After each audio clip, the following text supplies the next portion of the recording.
It felt you. Welcome to the Village Oak Tree for August 14th. I'm your host, Terrence O'Donnell, and I thank you for joining me again. It's Wednesday, and the interview I thought I was going to have for you today has been rescheduled for August 28th as my scheduled guest became ill, and I had to back out until he gets better. So I've got a commentary for you here to kind of take up some space. Um, Last Sunday, in my Sunday edition newsletter, I asked myself, why am I doing this? I had a lot of serious thought about this. And why am I spending a good part of my week researching news feeds and articles to talk about a couple of times a week with guests, sometimes not? But the answer came to me with a couple of people from outside the United States telling me that what I'm doing matters to them.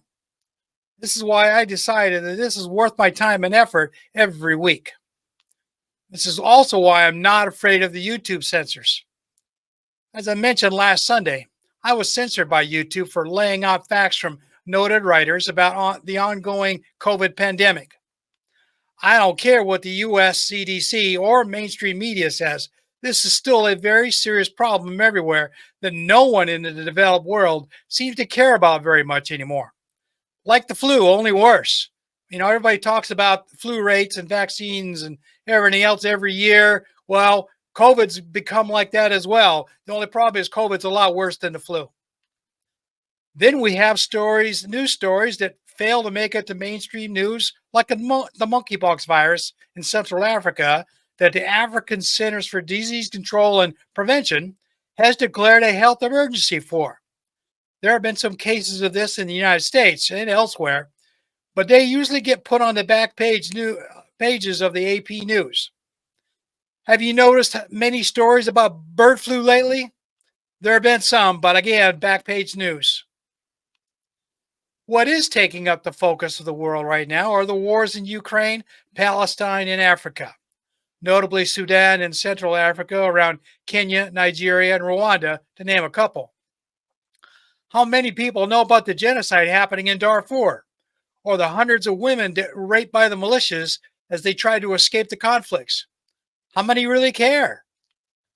Everyone cares about the genocide in Gaza because it's front page news due to the huge amount of independent video footage being posted to TikTok and to independent news outlets like Electronic Intifada and so many others.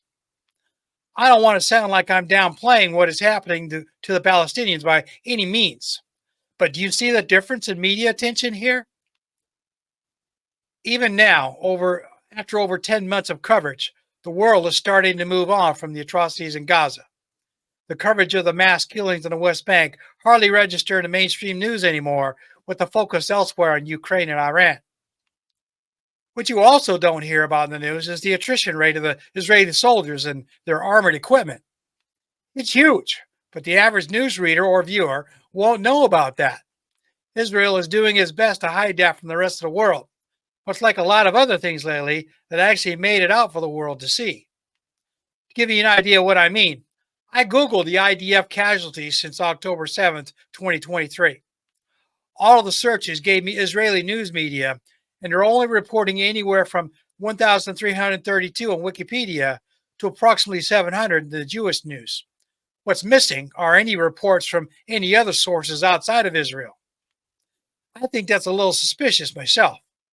Electronic Intifada reports that there are thousands more dead and wounded that are not being reported, other than leaked out by the independent journalists who risk imprisonment for reporting things like this. And think about all the Palestinian journalists who have been killed in Gaza. Electronic Intifada is also reporting on how badly Hamas is mauling the IDF reservists in Gaza and, to a lesser degree, the West Bank. They have videos from Hamas fighters that are smuggled out every week showing how they are taking out military assets like crazy. Everything from tanks and armored personnel carriers to soldiers using sophisticated sniper rifles, homemade IEDs, and mobile anti-tank weapons. Americans are running around like Chicken Little, shouting, "The sky is falling," and trying to rapidly move some naval and Air Force assets as close as they can without risking them too much. All the screaming in the news about an extra aircraft carrier group and the announcement of a nuclear submarine deploying to the Eastern Mediterranean as fast as possible is mostly media hype. As one journalist wrote yesterday, the carrier group was due there anyway to relieve the current group that had been extended out an extra 3 months. Both carrier groups will hang out for a couple of weeks or so, but the one that has been there for the last 9 months will come home. The business about the submarine is all a scare tactic for the media. No one in their right mind publicly announces the deployment location of a stealth sub unless it's to intimidate people. Last Sunday, I mentioned how many experts have concluded that the Ukrainian invasion of cursed Russia was a very bad idea. More and more military experts are piling on with that since then. Ukraine might as well have taken those soldiers out into an open field and shot them for all the good they have done. Now I've learned this morning that a significant portion of these shock troops were NATO troops made up of Poles, Estonians, British, and Americans, and maybe others. Now there's no real hard proof of this, but the Russians are saying that they have intelligence data shown, to prove all this, which may be coming out here soon. As everyone is pointing out this week, which I said last Sunday, these units will be destroyed within a few more days, maybe a week or so. A waste of humans for little to nothing. The leverage that Kiev thought they would gain was squandered away with really bad battlefield strategies. Now that the Russians have mobilized their reservists to deal with the incursion, Ukrainian battalions will be wiped out to the last man eventually. And, they're giving it maybe a week to 2 weeks. As one commentator asked this morning, will any American dead make their way to Dover Air Force Base with a greeting by media and politicians? Not if they were contractors. As I said in a previous podcast, if American security contractors were killed on battlefields, the bodies, if retrievable, are brought home very quietly. If any of these NATO soldiers were wearing uniforms with unit patches on them, Russia will make full use of that propaganda in their media and the world at large very soon. But I doubt these NATO commanders will be that stupid as to allow any of these soldiers to wear any identifiable markings. My own experience in Afghanistan back in 2002 is a testament to that. I was part of a U.S. Special Operations Unit that deployed right after 9/11, and we didn't wear uniforms or dog tags or carry military ID cards in case something were to happen. Our orders were to do whatever it took to prevent the Taliban from using us as propaganda tools, dress in local clothing, and not have any other identifiable items on us while we were out on the forward operating area. Growing our hair out, growing beards, all that kind of stuff. Ukraine does not have the soldiers to throw away like that, which is why this incursion may have been plussed up with foreign NATO troops. More evidence that this war will reach its conclusion very soon with a Russian victory dance, and Zelensky either dead or in exile in a Western country somewhere to live out the rest of his life, and likely his wife. If he does go on the run, he will always be looking over his shoulder for Russians trying to eliminate him with a sprinkle of plutonium or some other accident the rest of his life. To add more fuel to the NATO fire, Germany has issued an arrest warrant for a Ukrainian diver, whom they are accusing of helping set the explosive devices on the Nord Stream pipeline, sabotaging 3 of the 4 pipes under the Baltic Sea, severely restricting the flow of gas to Europe back in 2022. The man has escaped back into Ukraine and is likely never to be seen again. There may be more people on his arrest warrant that they're looking for, and they probably won't find him. The takeaway from this bit of news is who set this sabotage operation up. Was it Ukraine to draw Europe into the war? Or was it the US, UK, and other allies who hired this group to carry this out, as some have alluded to? I wouldn't put it past the CIA and MI6 working together to set this up. What better way to draw the EU into the war using throwaway Ukrainian assets? It's not like they haven't done this types of operation before, right? In other war news in the Middle East has become more of a psychological campaign for now. What we used to call a PSYOPs operation when I was a soldier. Israel is still bombing and killing Palestinians by the hundreds as the world waits to see what Iran is going to do about their warnings. The Russians are flying in defensive equipment, likely signal jammers and air defense systems to bolster Iran's already advanced systems to prevent an attack by Israel or the US. China is openly siding with Iran now, just diplomatically, but that is significant in and of itself. It looks like Israel and the US are all alone now. There are news stories leaking out of Britain asking if the new Labour Party will start sending weapons to Israel. Just the fact that they are talking about it means that they're talking about it behind closed doors. Israeli extremists, led by Itamar Ben-Gvir, decided yesterday that marching to the Al-Aqsa Mosque in Jerusalem to block off Muslims and performing Jewish prayer service in open defiance of Israeli law and the Islamic world was a good idea. He apparently doesn't care about whether the IDF has the resources to fend off the Iranians, Hezbollah, and the Houthis when they come. In this rant to Jewish reporters while marching to the mosque, he defiantly shouted that they would defeat all our enemies no matter what. I say good luck with that. But this is what these religious extremists they are doing, inciting a regional war, thinking their God will deliver their enemies to them in defeat. These people need to revisit their history a little bit. Their history is starting to repeat itself, and not in a good way. And my example is when the Israelites got defeated and got enslaved into bondage in Egypt way back in the day. And that's just one example. In domestic news, the United States politicians and their federal employees are ramping up their fight to strip people of their civil rights as granted in the Constitution. Republicans like Senator Tom Cotton of Arkansas, a right-wing MAGA occultist and Noda Warhawk and combat veteran, is all about sending the goon squads after MAGA dissenters. Senator Lindsey Graham is behind the big military push in Ukraine. I think he has a personal interest there. He has been a strong advocate for an American global corporation called BlackRock to get huge contracts to mine Ukrainian ores, for which they could make billions from at the expense of the Ukrainians. There are a lot more people like this running the U.S. government, not to mention the president, whom a lot of people are asking if he is actually in charge anymore. It certainly doesn't look like it. Speaking of goon squads, there's been a lot of independent podcasters talking about this FBI raid on noted activist and journalist Scott Ritter. If you don't know who he is, he's a former U.S. Marine intelligence officer, former weapons of mass destruction lead inspector during the George W. Bush presidency, then truth teller activist when he publicly tried to stop the war in Iraq when he found out that there was no WMD in Iraq anymore a month before the U.S. went to war there. He's been a journalist ever since. The FBI executed a search warrant at his house last week, taking all of his electronic and paper media for investigation to see if there's any evidence to charge him with under the FARA Act. This is the Foreign Agent Registration Act that they talk about. As other experts talked about in subsequent shows this week, he isn't the first, nor will he be the last, in order to intimidate people from criticizing the U.S. government. So much for the First Amendment. It only applies if you don't criticize the government.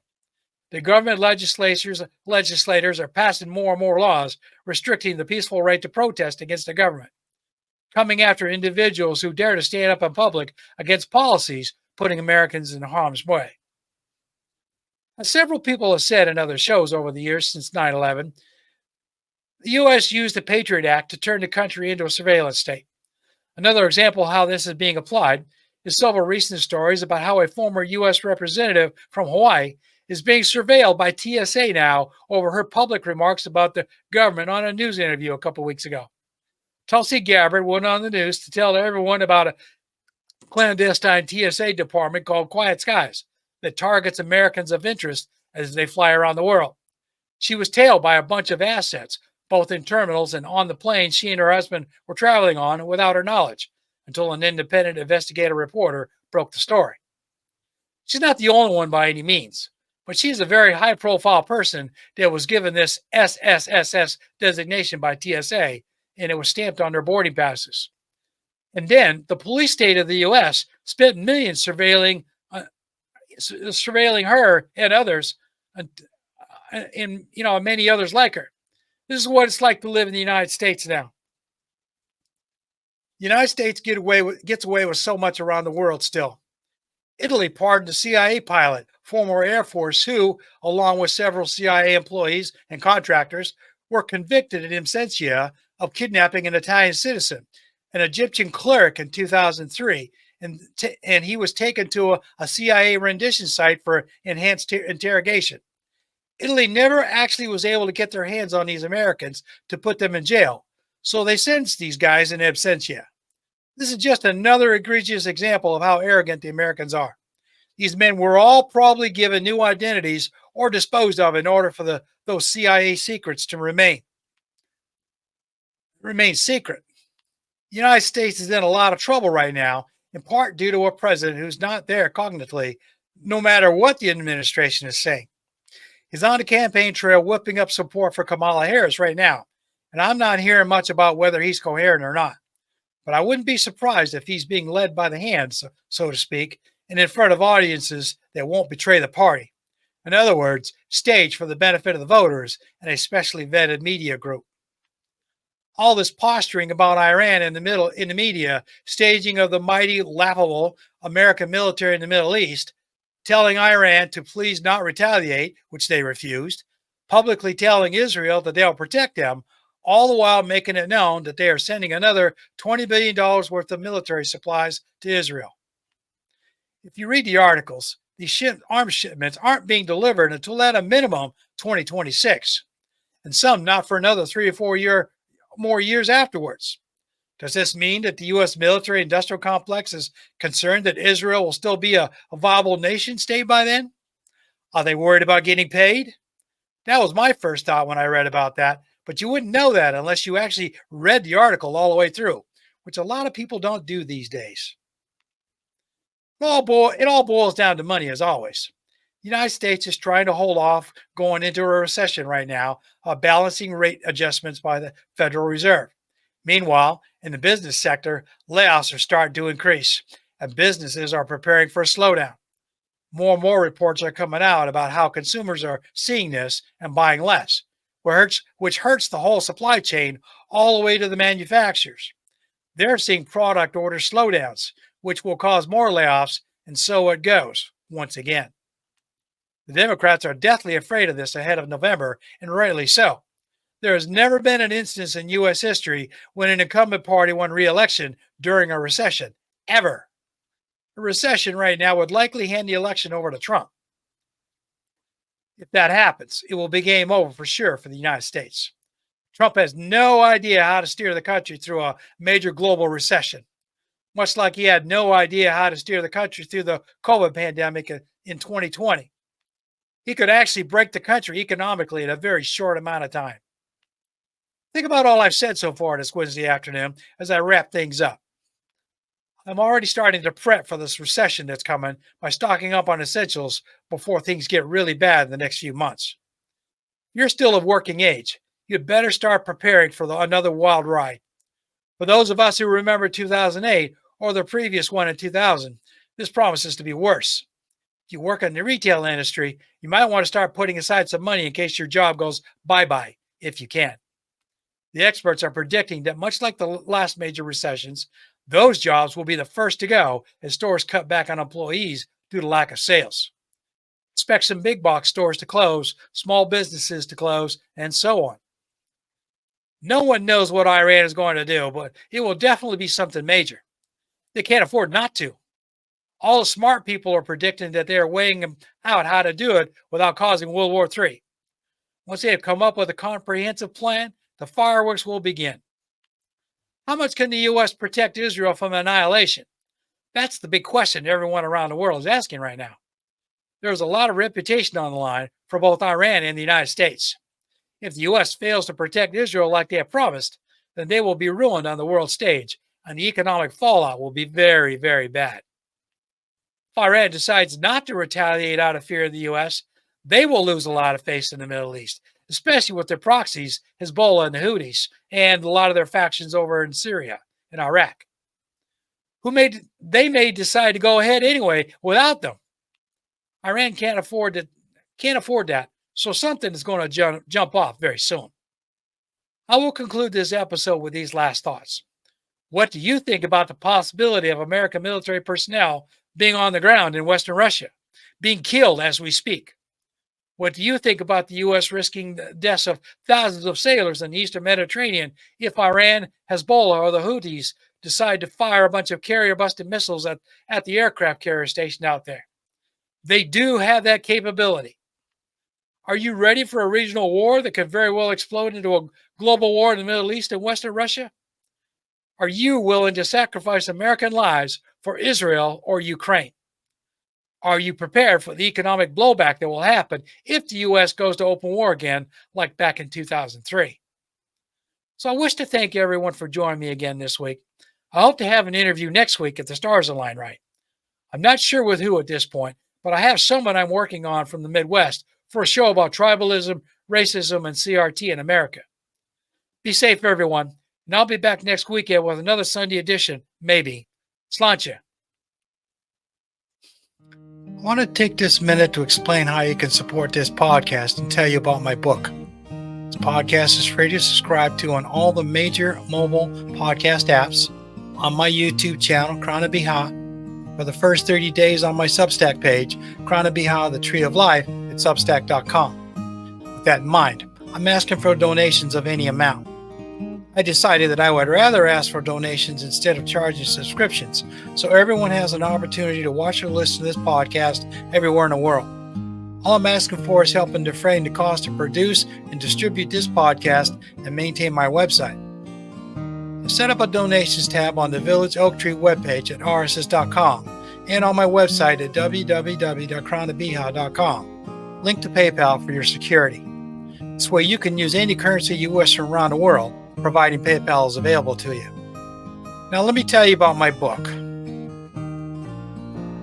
It's entitled The Fugitives in a New United States, which can be found at major online book retailers around the world, such as Amazon, Barnes & Noble, Lulu, and many others. It's available in hardcover, paperback, and digital ebook form. You can also buy a hardcover or a paperback edition from me directly through the bookstore page on my website. This is a fictional story about what the United States might look like by 2031 under an authoritarian religious government. It's full of drama, action, and romance, but I wrote it for young adults and older, so it's safe. Look for Fugitives in the New United States at your favorite online book retailer, and I hope you enjoy it. I appreciate your time and support, no matter how you choose to do so. And I thank you very much for taking the time out for me. Thank you for listening to the show today. I hope you enjoyed it, and you'll return again for another episode of the Village Oak Tree. Please like, subscribe, and reply on the YouTube videos or the audio podcast where that's available. This helps with spreading the word about what I'm trying to do, like so many others, which is to shout about all the bad things our governments are doing to us all over the world. If enough of us decide that we don't want to take it anymore, we can force the governments to do right by us as we elected them to do. As I say goodbye this week, I wish to leave you with this Irish blessing as you go about your day. May your hand always be stretched out in friendship and never in want. Slán go foill.